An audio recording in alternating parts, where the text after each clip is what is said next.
অস্বীকার করার কোনো পথ নেই যে ঢাকা শহরে এই পরিবহন ব্যবস্থার শৃঙ্খলা আনতে আমরা ব্যর্থ হয়েছি। আমি কারণ ঘাড়ে দোষ দিব না, কিন্তু ওভারঅল বলবো ঢাকা শহরের পরিবহন ব্যবস্থা শৃঙ্খলা আনতে আমরা ব্যর্থ হয়েছি এবং এই ব্যর্থতা দায়ভার আমি যাদের কথা বললাম যারা দায়িত্বপ্রাপ্ত কেউ আমরা এড়াতে পারি না। এই পরিবহনের বিশৃঙ্খলা ঠেকাতে পারি নাই, নিয়মের মধ্যে আমরা আনতে পারি নাই। সবচেয়ে দুর্ভাগ্য এই বাসটি তার রুট পারমিট ছিল ঢাকা ব্রাহ্মণবাড়িয়া, তাহলে ঢাকা শহরে বাসটি চলল কেমনে? 2, এই বাসের এগেইনস্টে 27 বার প্রসিকিউশন দেওয়া হয়েছে, এরপর বাসটা চলে কেমনে? 3, অ্যাক্সিডেন্টটা ঘটেছে জেব্রা ক্রসিং এর উপরে। জেব্রা ক্রসিং হচ্ছে পথচারীদের জন্য সেফ জোন। সেফ জোনে যখন অ্যাক্সিডেন্ট হয় তার আর কোনো জবাব থাকে না। আমি আমার মালিক ভাইদের, শ্রমিক ভাইদের জন্য আমি দায়ী করব না, এর জন্য দায়ী আমরা সবাই। এই দায়ভার, এই ব্যর্থতা আমরা কেউ এড়াতে পারি না। সুতরাং চূড়ান্ত সময় এসছে, চূড়ান্ত সময় এসছে এই পরিবহন একটা নির্দিষ্ট নিয়মের মধ্যে, গতির মধ্যে নিয়ে আসা। বলবো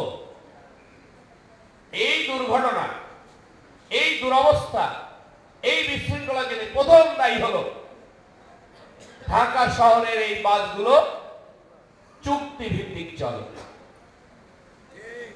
ড্রাইভারকে চুক্তি দিয়ে দেওয়া হয় প্রধানত দিন ভিত্তিক, দিনে 2000, 2500, 2800 এরকম। আবার কিছু কিছু মাসিক ভিত্তিকও দেওয়া আছে, সংখ্যা অল্প। তাহলে একটা ড্রাইভার যখন মাসিক এভাবে ভাড়া নেয়, দৈনিক ভাড়া নেয়, ও একটা এক্সট্রা টিপ দেওয়ার জন্য এই নৈরাজ্যটা সৃষ্টি হয়। কি করে সে গাড়িগুলো নিয়ে রাস্তার মাঝখানে দাঁড় করে যাতে অন্য পরিবহনের গাড়ি তাকে ক্রস করে সামনে যেতে না পারে। ট্রাফিকের মেইন ফ্লোটা বন্ধ হয়ে যায়, পিছনে মাইলকে মাইল, কিলোমিটারকে কিলোমিটার যানজট হয়ে যায়, সাধারণ মানুষ ক্ষতিগ্রস্ত হয়, যানজট ভয়াবহ আকার ধারণ করে, কখনো কখনো আরো করে দাঁড় করে, মুখ বাড়িয়ে দেয়।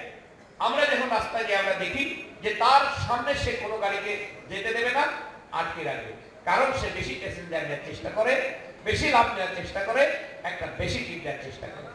ওকে, এরপর সে যখন ওই বাসটা চালু করলো, আড়াআড়ি করে দাঁড় করে পিছনের বাসগুলোকে বাধা দিয়ে যখন নেক্সট স্টপেজে সে রওনা দিল, তখন সে অত্যন্ত দ্রুত গতিতে বাসটাকে চালু করে যাতে কত তাড়াতাড়ি পরবর্তী স্টপেজে গিয়ে বেশি প্যাসেঞ্জার দিতে পারে। এই যে বেশি টাকা ইনকাম করা, বেশি ট্রিপ দেওয়া, এই যে প্রবণতা ড্রাইভারের মাথার মধ্যে ঢুকে যায়, এটি হলো আমাদের সকল দুর্ঘটনার অন্যতম একটি কারণ।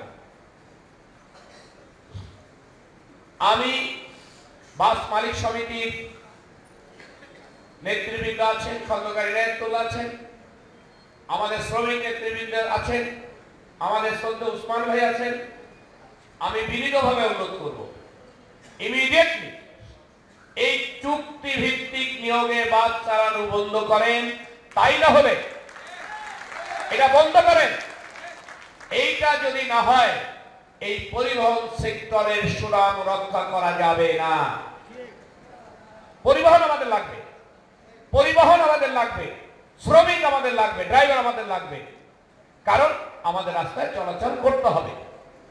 তাহলে এই ব্যবসার সুনাম রক্ষা করার জন্য আজকে ফরজ হয়ে গেছে চুক্তি ভিত্তিক গাড়ি চালানো বন্ধ করা। এই জন্য কি করতে হবে? টিকিট সিস্টেমে যেতে হবে। টিকিট সিস্টেমে যদি যেতে হয় তাহলে আমার কি করতে হবে? টিকিট কাউন্টার করতে হবে।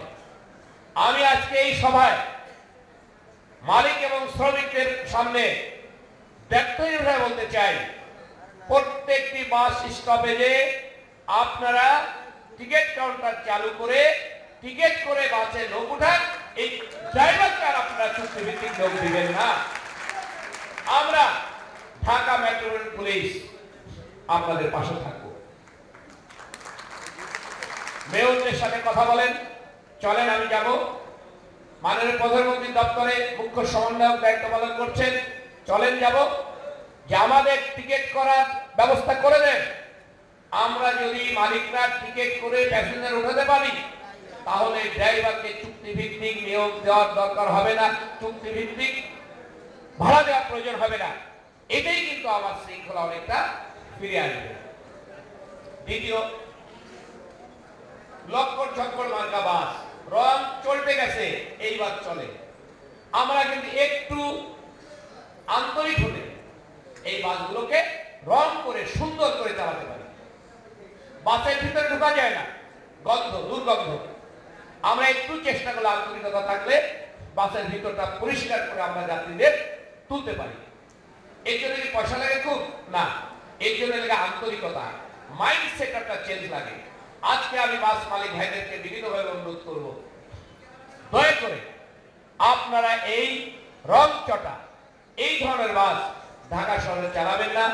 রং করা, রং চটা বাস ঢাকা শহরে যদি চলে, তার বিরুদ্ধে আমি মেট্রোপলিটন পুলিশ ট্রাফিক বিভাগকে আমি নির্দেশ দিয়েছি, কঠোর পদক্ষেপ আমি গ্রহণ করব।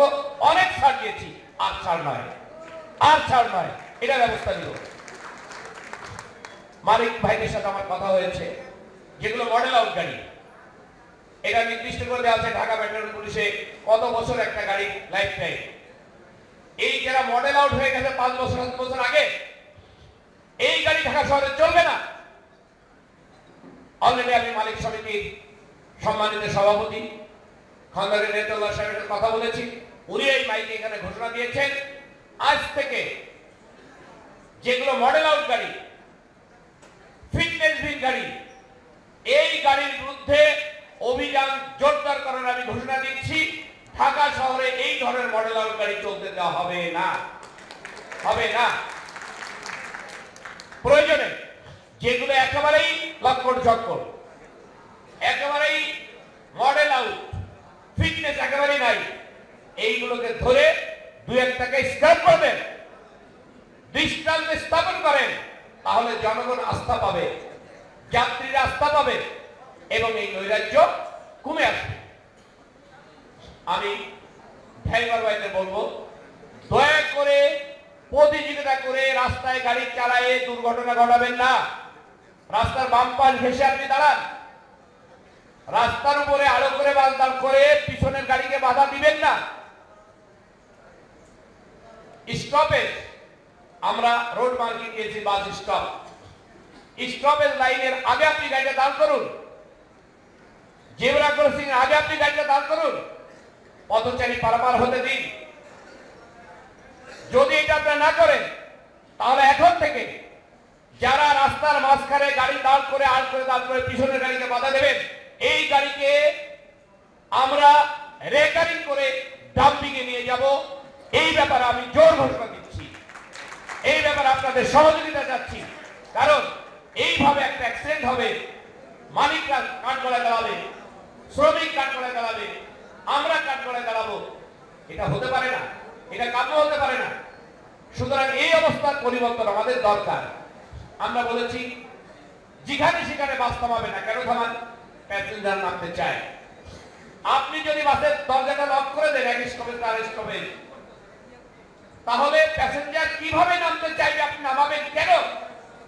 আপনি স্টপেজ ছাড়া কেন বাস দাঁড় করবেন? কেন প্যাসেঞ্জারকে যখন সেখানে নামাবেন? আপনি নামাবেন না। আপনি নির্দিষ্ট বাস স্টপেজে বাস থামান, দরজাটা খুলে দেন, নামান। এর জন্য টাকা খরচ নাই, শুধু আন্তরিকতা দরকার। আমি ট্রাফিক ডিভিশনকে নির্দেশ দিচ্ছি, অনির্দিষ্ট স্থানে যদি এইভাবে যন্ত্র বাস দ্বারা অ্যাক্সিডেন্টের কারণ হয়, ওই বাসের বিরুদ্ধে ব্যবস্থা নেন, ওই পরিবহনের বিরুদ্ধে ব্যবস্থা নেন। কারণ আমাদের এখন দেয়ালে পিঠ থেকে গেছে। আমাদের এই পরিবহন ব্যবস্থা সুনামের জন্য, এই ব্যবসাটার সুনামের জন্য আমাদের কিছু পদক্ষেপ গ্রহণ করতে হবে। বারবার বলতেছি, কিন্তু কোনো উন্নতি হচ্ছে না। আর বলে যদি উন্নতি না হয়, তখন আইন প্রয়োগে আমাদের যেতে হবে। ইনায়ত সাহেব একটা কথা শুনে আমি পরিপূর্ণ একমত। অপরাধ করেছে একটা গাড়ি, আমরা সব গাড়িকে দুর্নাম দিচ্ছি, আর শুধু ড্রাইভারের ভাই দুর্নাম দিচ্ছি কেন?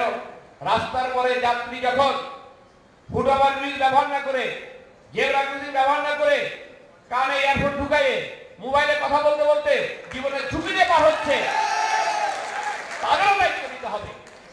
একটা অ্যাক্সিডেন্ট হলে আমরা আসামির কাঠগড়ায় দাঁড়িয়ে যাই,